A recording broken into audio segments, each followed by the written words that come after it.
Madeline Shephard, a senior and Eisenhower Institute Fellow, was the only student who was chosen to serve on the committee to search for our 14th president.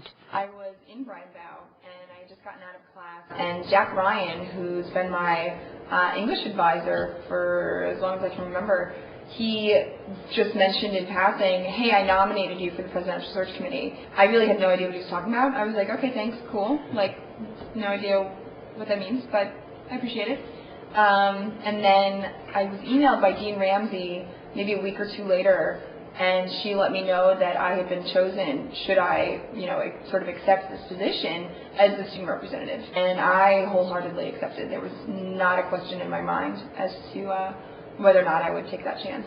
A lot of criticism was voiced by the student population over the decision by the Presidential Search Committee to choose only one student representative. I think they only went with one student because students at Gettysburg, we're here for 4 years and we leave.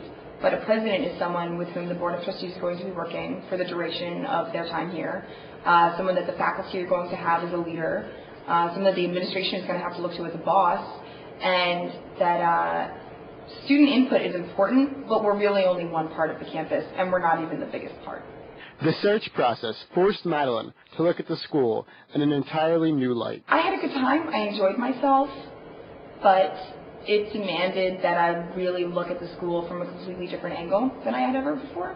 And it really meant a new perspective on just Gettysburg College as a whole. My responsibility was acting as just on an equal playing field with everyone else in the committee. My vote counted just as much as everybody else's, and whenever I even looked like I was on the verge of saying something, I remember Bob Dulks would always sort of hush the crowd and say, okay, Madeline, what would you like to add?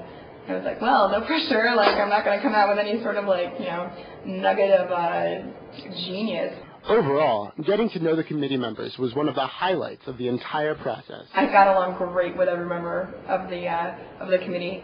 They were fun and interesting, and everybody just, they all know each other. Like, these are old friends.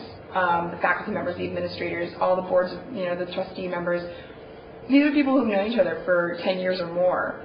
And so they have their inside jokes. We've got we've got the Giants fan and the Eagles fan, and they're not going to sit next to each other the day after the game, and it was just a lot of fun. For Madeline, there were certain attributes that ranked higher than others in what she was looking for in our next president. Well, when I went into the process, what was really important to me was that we get a president who was able and ready and enthusiastic about getting off campus and establishing Gettysburg nationally and bringing in a lot of attention that we deserve, really, for academic excellence and just being such a well-rounded liberal arts college. We're very unique in that, but also what I almost considered more important was the need for a president to maintain the sense of community that we have, because I think that that's what really sets us apart.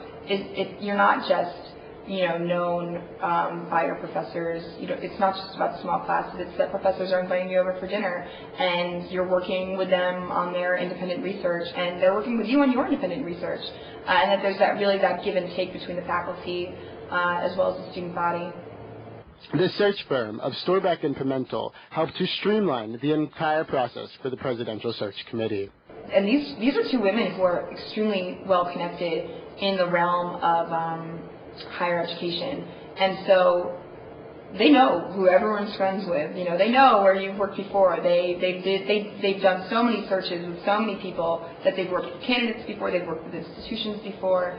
So it's like CIA level stuff going on. They welcomed my input. They told me that I did play an important role, and that not even my response to a candidate would be as important as the way a candidate responded to me as the student. If they dismissed me, or if they looked me in the eye and shook my hand and asked me a question too, that would be really important. Considering the fact that out of the last 13 presidents, only one has not been a white Anglo-Saxon Protestant male, the search committee was very cognizant about keeping the applicant field diverse. We were always very conscious of, okay, let's stop, look at the list that we have, and consider how many people here are women, how many people are people of color. And we were just not sensitive of that, but just aware, because we didn't want to we didn't want to favor anyone.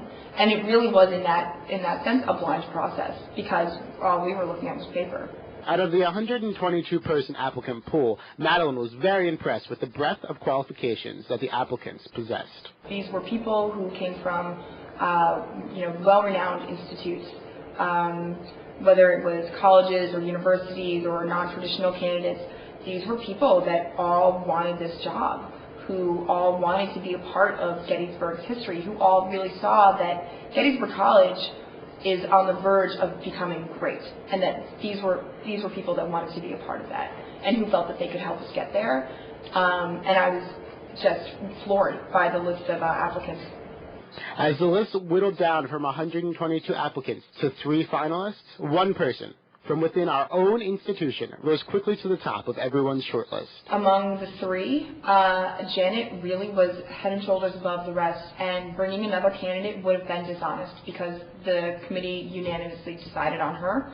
And we discussed, okay, from the beginning, from day one, we said we're bringing 2 or 3 candidates to campus to present to the community, because one of the criticisms of the last presidential search was that the campus didn't really get to respond or play a role in this process, and that Kate Will sort of appeared out of thin air as the next president of Gettysburg College, when no one had really been able to get a sense of that.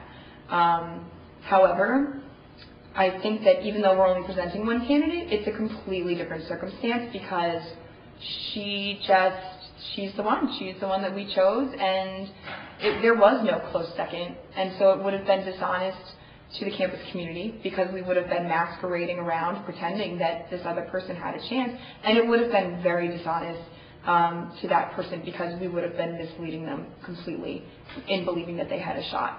Janet Brink has a real way of talking to people, but listening. And when she's engaging with you, you honestly feel as though what you have to say is of the utmost importance to her, and that she has no other concerns, that she has nowhere else to be. And it was just that sense of, personal closeness, that she really cared about what you had to say, and that, she looked at every constituency of Gettysburg College and every individual that makes up this community as important and vital to the institution. Janet started out here as a student, and I don't doubt that she credits a lot of who she is today with the impact that Gettysburg College has had on her. And so I think that it says wonderful things about Gettysburg, that people want to stay here, and that when we go to fill a position, there's often a gem somewhere among the campus community already. Overall, the search process for Madeline has been rewarding and fulfilling. Looking back, I've made a lot of, I wouldn't even want to call them connections, but these are people that I really genuinely respect and like and enjoyed spending time with. And I look forward to seeing the results. As of noon on February 6th, the Board of Trustees Chairman James Weaver officially announced Janet Morgan Riggs, class of 1977, as the 14th president of Gettysburg College.